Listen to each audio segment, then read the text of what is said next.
We're in the very quiet, peaceful interior of the church of St. Eata at Atcham, which is very close to Shrewsbury, and also to the Roman city, abandoned Roman city of Roxeter, Viraconium.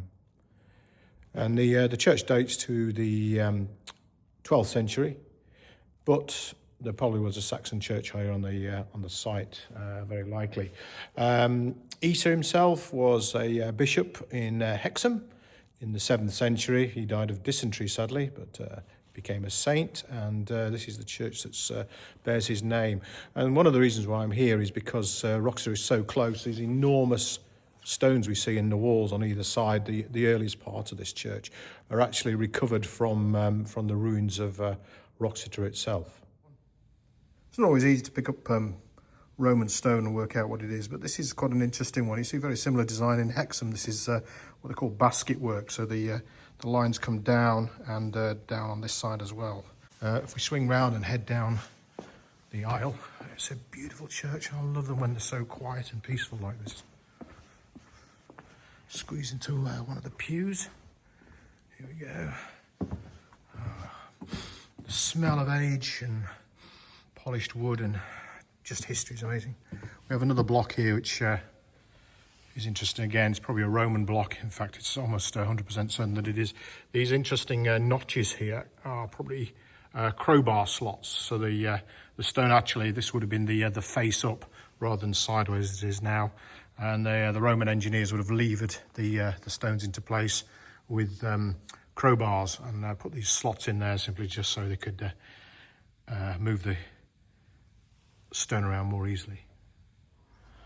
Nice to see that they had a new door in 1685. A little bit breezy outside, but just checking out the external stones of the building. I drop down here, we have another lovely block there, and we have a clamp hole. Not sure if that's a bit of metal work still stuck in it or just a bit of mortar, probably a bit of mortar, but we've got the nice Roman clamp hole in there as well. If I come over, we've got the fantastic door. These marks, you always find them outside a lot of these medieval churches. It's always said that this is where the guys sharpen their arrows before going into church. No. It's very likely, because this is a sacred building, people actually shredded the sandstone into small pouches or bottles, added them to a solution and drank them, because the church obviously was a holy place, and taking a little bit of its fabric and imbibing it probably was seen as good holistic medicine. Looking at the east end of the church, we have a fantastic Lewis hole quite high above me. A scissor-like attachment would have gone into that hole, and under weight it then would have opened up inside and provided a means for lifting up the block into place in the Roman construction. Lots of interesting stones. This one particularly caught my eye just here. We've got some very nice moulding on there, very much possible it was part of a funerary monument or a mausoleum of some description, difficult to say. Possibly later, but it smacks of Roman to me.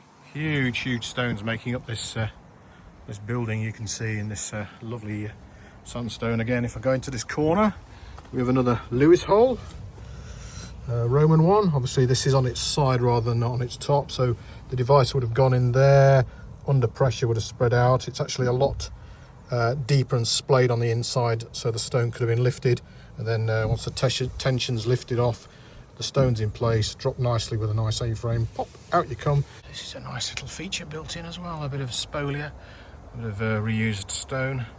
A couple of ideas for this. To me, I think it's probably part of a Roman funerary monument. There's another suggestion that it was a later Sheila na gig, which is more of a Celtic design of the woman, but that to me looks quite Roman.